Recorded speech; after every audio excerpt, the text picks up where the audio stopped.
Gaji hakim tingkat yang paling rendah kita naikin 280%.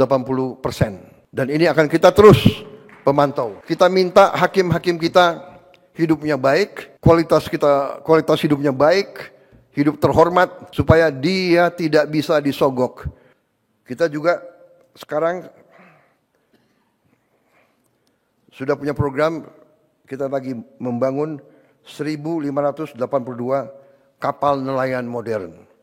Insya Allah akhir tahun depan dan 2027 kita akan punya 1.582 kapal nelayan modern dari GT 30 sampai GT 10.000. Ini menghasilkan devisa dan menghasilkan protein untuk rakyat kita.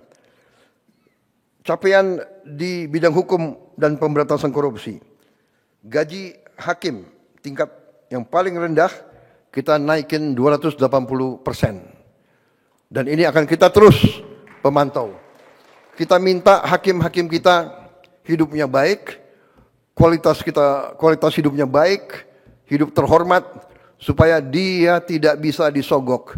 Hakim-hakim kita tidak boleh dibeli oleh siapapun. Itu tujuan kita. Jadi saudara-saudara, bukan kita mau menganakmaskan siapapun, tapi ini sangat penting. Ya, dia tidak boleh bisa dibeli karena dia menangani kadang-kadang kasus triliunan. Tadi bukti, hari ini kita berhasil mendapat 13 triliun dari 17 triliun yang diputuskan oleh pengadilan. Jadi hakim-hakimnya itu menurut saya punya hati nurani, keberanian, dia putuskan, akhirnya kita selamatkan 17 triliun uang rakyat. Bayangkan dia nangani kasus 17 triliun, dia tidak punya rumah dinas. Saya dapat laporan bahwa sekian ribu hakim-hakim tidak punya rumah dinas. Dia harus kontrak. Banyak hakim-hakim kita harus kontrak. Ini kita perbaiki. Kemudian kita berhasil mengalihkan 306 triliun rupiah anggaran negara yang rawan korupsi, kita alihkan untuk program-program pro rakyat. 300 triliun. Ini yang kita pakai untuk langsung ke rakyat. Kemudian kita bertekad tidak ada kasus-kasus korupsi yang tidak bisa diselidiki. Tidak ada, no more untouchable, nggak ada yang untouchable lagi. Saya terima kasih penegak hukum yang tegar meneruskan tugas yang mulia ini. Juga penegak hukum telah berhasil menyelamatkan lebih dari 1.000 triliun kerugian negara. Ini yang kita berhasil kita tegakkan. Lebih dari 4 juta hektar kebun kelapa sawit dalam kawasan hutan yang melanggar undang-undang dan melanggar hukum, ini kita kuasai kembali oleh rakyat, oleh negara. Juga lebih dari 100 triliun kerugian dari tambang ilegal berhasil kita hentikan. Terutama kemarin dari Bangka Belitung, kita tutup, sampan pun tidak bisa keluar membawa hasil selundupan.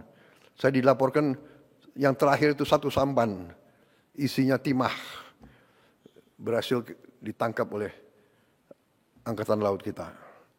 Ini kita hentikan. Dan ini kita menyelamatkan kurang lebih 45 triliun 1 tahun. Mungkin ada, nggak tahu, fiak-fiak yang teriak-teriak, tapi sudahlah. Fiak-fiak itu fiak-fiak yang salah. Fiak-fiak yang melanggar hukum. Fiak-fiak yang mencuri dari rakyat Indonesia. Yang mengakibatkan kita masih banyak orang miskin. Karena kekayaan kita banyak dicuri.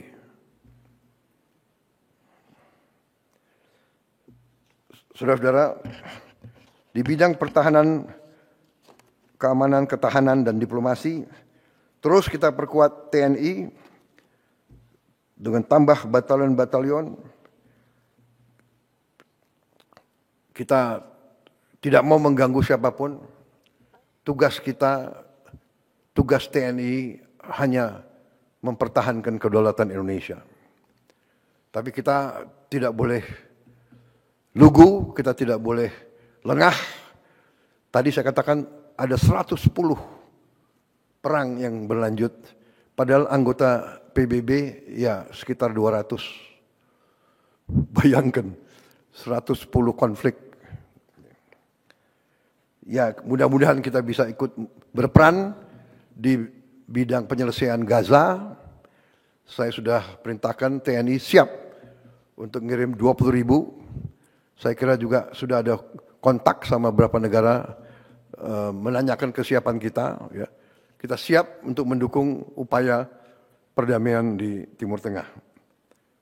Dan bila perlu di tempat lain. Kita juga sudah mulai persiapan untuk membangun 535 km panjang tanggul laut di pantai utara Jawa. Ini untuk menyelamatkan 50 juta penduduk. Air laut naik 5 cm setahun. Jadi harus segera kita selamatkan ini. Karena di pantai utara Jawa ini juga kalau tidak salah 60% industri kita ada di pantai utara Jawa itu. Dan puluhan ribu hektar sawah-sawah yang subur juga di situ. Harus kita selamatkan. Saudara-saudara, saya kira itu capaian-capaian yang saya sampaikan. Dan ini menunjukkan saudara-saudara bahwa kita berada di jalan yang benar.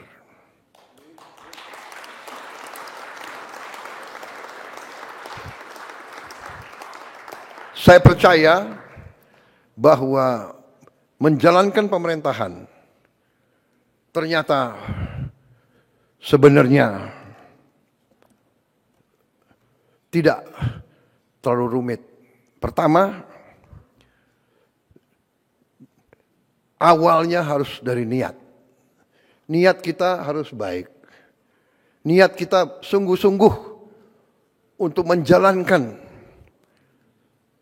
amanat dari rakyat. Kita harus berpijak dari awal seperti itu. Kita diberi kekuasaan oleh rakyat untuk melindungi rakyat dari semua bahaya. Bahaya kemiskinan, bahaya kelaparan, bahaya penyakit, bahaya ancaman dari badai, dari bencana, ancaman dari kerusuhan, ancaman dari serangan dari pihak luar. Serangan bisa berupa fisik, bisa berupa non-fisik. Saudara-saudara, saya beri contoh dari 2 pulau Bangka Belitung, kita hilang 45 triliun tiap tahun selama sekian puluh tahun. Apakah itu bukan sebuah serangan? 45 triliun kali 10 tahun aja 450 triliun. Kali 20 tahun 900 triliun.